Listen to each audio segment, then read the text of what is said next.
Yeah, I just had to start off with that. Hey guys, it's BigJackFilms here. Welcome to another opening night request. We are wrapping up David Salgado's heavily requested series of reviewing the entire How to Train Your Dragon trilogy.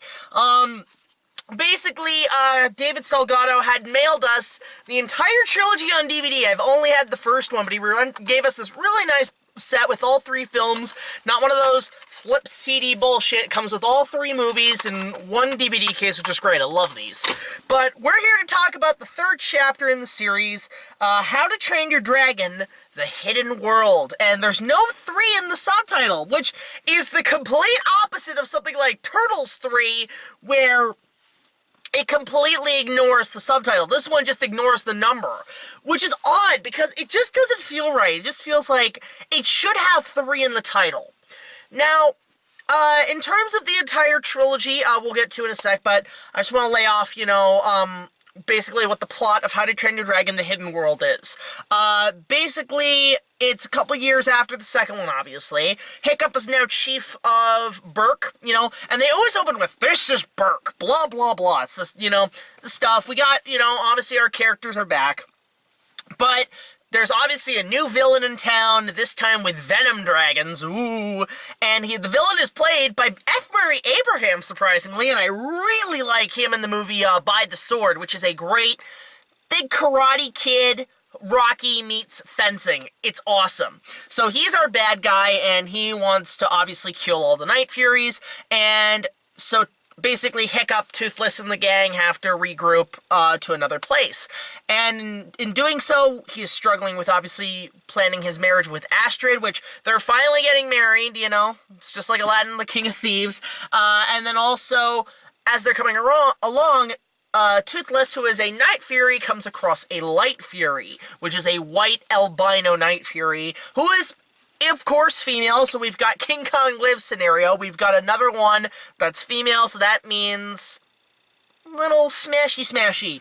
But anyway, and meanwhile, they have to battle this bad guy. So, in terms of it wrapping up the trilogy, I don't know if they're going to make a 4th one, and if they do, God, it's going to be Toy Story 4 all over again, even though I like Toy Story 4, but regardless, the first film I still think is a decent, animated film from DreamWorks. Great film. The second one was a surprisingly good sequel with improved animation, an amazing score, and some decent action sequences. Now, the third one kind of does the same thing. But in a way, it's sort of repetitive to 2, which is weird, even down to Gerard Butler coming back in flashbacks, because you gotta get him in somehow. I guess he signed up for 2 more.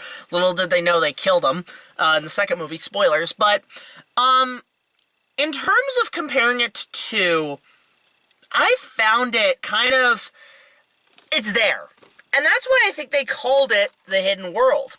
Because it's just there, and it felt like, I guess this came out after the merger with DreamWorks and Universal, because Universal bought out DreamWorks, and in doing so, I guess one of their first jobs and part of the contract was, we need another Dragon sequel, just make a 3rd one, which it did take a while for this one to come out. Like, when did the second one come out? The second one came out in, I cannot read for shit, 2014.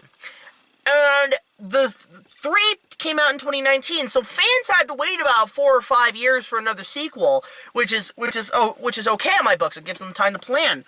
But as a follow-up to 2, it basically, the first act is still pretty fun. The second act, actually, I find to be extraordinarily dull, and kind of cliche and repetitive, but then the third act, especially the last 10 minutes, make it all worthwhile.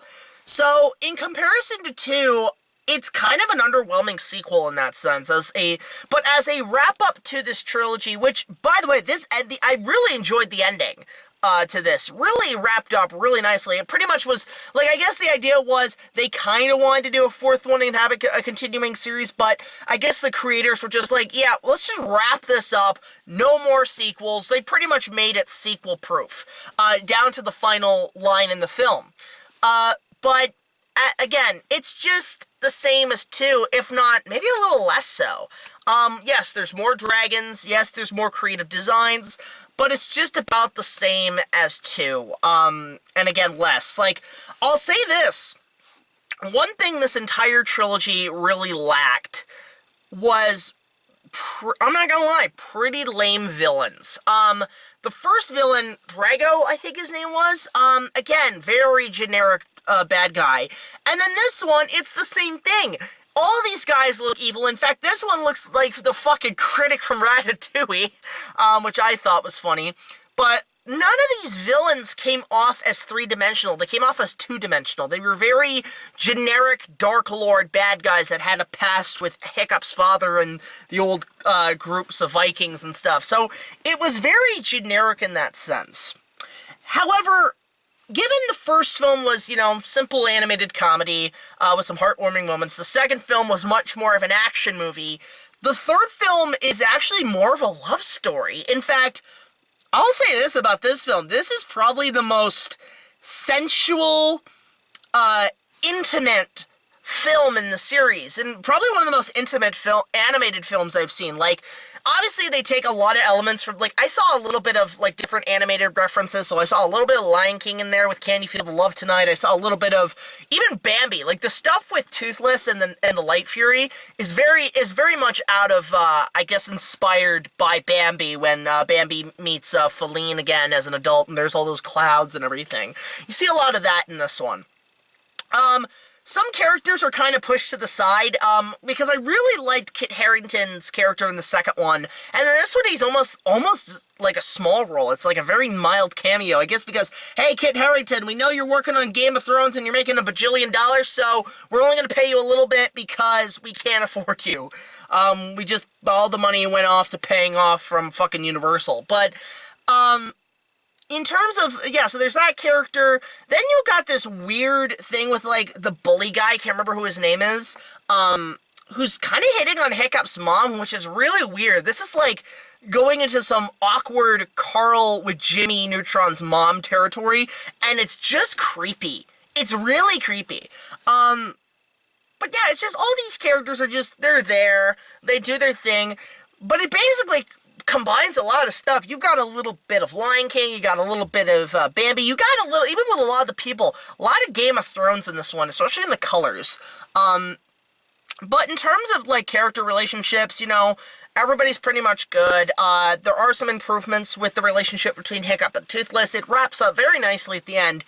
But the one relationship that I felt was really strong was Hiccup and Astrid this time around. The first film, they were kind of misunderstanding each other. The second film, they were just kind of partners. This one, they are very much a relationship. They are very much in love. But I swear to God, I can't be the only one thinking this, and maybe this is because the series has so many fans.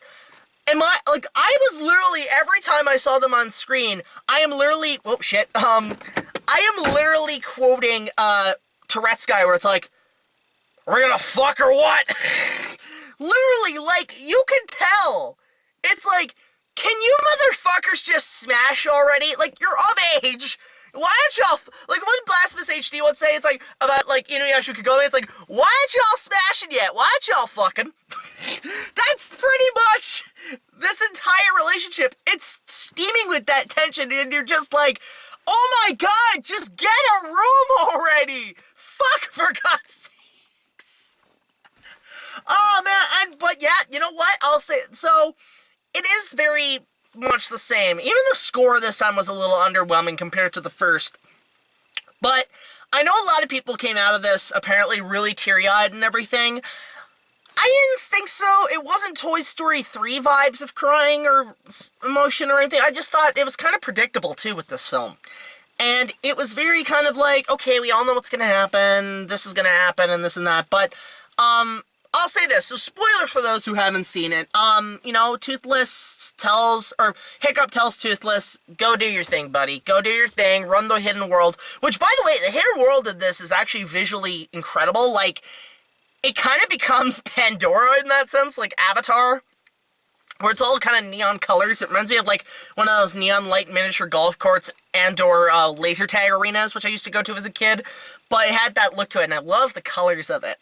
And they go back there, but then we actually have, like, transitions where it has a very Return to the King ending, where it's, like, constant endings, but they have decent, they're all part of the thing. It's not as long as Return of the King, where Astrid and Hiccup get married. It's a really nice scene, and to be honest, I really like their outfits for that wedding. That's might be a cosplay goal for mine, because I really like the look of those. But then, yeah, they have kids, and which means they fucked. They finally smashed. Don't worry, there's probably some Rule 34 TV nerd out there, but it ends with them going to see Toothless and Light Fury, and they've had kids, so it ends pretty nicely. And even like Hiccup at the end's like, you know, we're gonna keep the secret until dragons show up again in the future. And then I just immediately think, cut to Reign of Fire. That movie with Christian Bale and Matthew McConaughey, Terminator Salvation, but with dragons. Am I right? But yeah, it was just, I think, like, the last third kind of made up for it and kind of wrapped the book up, but as a follow-up to 2, it actually felt a little smaller compared to the second one. The second one felt a lot bigger, in scope. So, I guess that's just the thing. You made the second one so big and epic in scale that you kind of had to dim it down for the third one, which is normally what happens. With third films, there always is a kind of a 50-50 line of, you're either going to get a great third film, like a Toy Story 3 or Return of the King, or you're going to get a downgrade with things like Alien 3, Jaws 3, Jurassic Park 3, Superman 3. You get that line where the third films usually are the worst, and you only get very little that are the best. I put How to Train Your Dragon 3 kind of right dab in the middle of good and kind of lame. Like, I do like it. It's one of the better third films, but compared to 2, it is sort of a downgrade, and it feels very half and half for me, which I wouldn't say that's a letdown. I'm just very kind of, it's there, and I think that's what the overall, why they didn't even bother to put 3 in the title. So, I don't know, it's weird with this film. I felt it's very, again, they just had leftover money, and they just said, let's just make a third film and see what happens. Apparently this movie did do well, critically and financially, and I don't get why.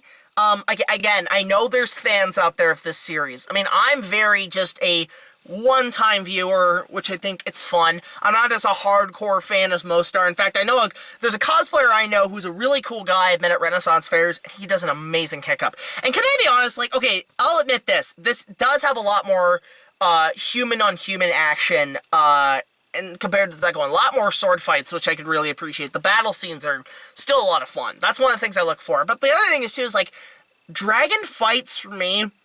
I remember when I was a kid and I saw Dragonheart, and that was a great one. Then I saw the sequel, I was like, wow, dragons fighting. And the thing is with dragons fighting now, even though they're still kind of scarce in films, this one felt like they just kind of came and went. Again, this came out, like, what did Dragon 3 come out? It came out last year in 2019, right? It came out around the same time as the finale to Game of Thrones, again starring Kit Harington. And it's just, dragon fights aren't interesting in that sense. They didn't feel as interesting that year. I know there's plenty of others, and I think I'm just more of a fan if it's just one-on-one dragons instead of just big dragon battles. This isn't like Top Gun, where you can have, like, fucking, like, things flying around and shit, which, by the way, I just watched recently, most of it. I kind of fell asleep halfway through. I might watch it again, because there is temps for me to review it, especially with the sequel coming out, but, yeah, I'm kind of rambling on at this point. So, How to Train Your Dragon 3 is, again, a good sequel, but not as good as 2. I felt 2 was a lot more stronger, but it is a nice way to wrap up the story and this trilogy. If they make a 4th one, where the fuck do you go from here unless you do How to Train Your Dragon Next Gen? You know, go Boruto. Oh no!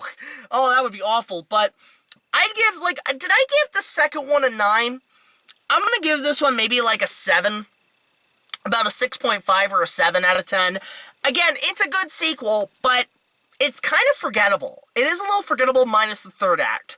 So, yeah, that's about it. It's kind of like Return of the Jedi, or where it's like, you know, here's the third one, have fun with it, and we're just, you know, it's just there. You know, it doesn't feel as impactful as 2.